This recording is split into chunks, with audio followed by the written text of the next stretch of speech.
ইদানিং একটি শব্দ প্রায় শোনা যায়, ক্রাশ। এটার মানে কি কাউকে সাংঘাতিকভাবে পছন্দ করা, নাকি কাউকে পাওয়ার খুব ইচ্ছে? যাক, গুগলও ঠিকঠাক উত্তর দিতে পারছে না এমনটাই যেন মনে হলো। যাই হোক, অনুভূতিটা দারুণ। আর তাতে কাউকে পছন্দ করা, কাউকে পাওয়া বা কাউকে না পাওয়া হলেও থেকে যায় সেই অনুভূতিটা। আর এটাই হয়তো আকাঙ্ক্ষা। আর তা নিয়েই এই কবিতা। শোনো, তোমাকে নিয়ে ঘর বাঁধার স্বপ্ন দেখিনি আমি, তোমাকে পাওয়ারও কোনো শর্ত রাখিনি আমি, বরং পেয়ে গেলে ওই পিপাসাটাই থাকবে না যে আর, থাকবে না ওই আকাঙ্ক্ষাটা তোমাকে পাওয়ার। তাই এই আকাঙ্ক্ষাটাই আমার কাছে অনেক বেশি দামি। তোমাকে পাওয়ার কোনো শর্ত রাখিনি আমি।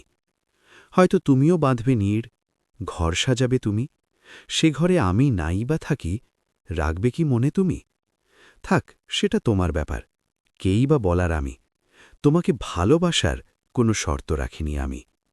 হয়তো তুমিও বেসেছ ভালো, বলতে দ্বিধা নয়তো ভয়, একটু সাহস ধার দেব কি? পাছে না যেন যদি বলতে হয়।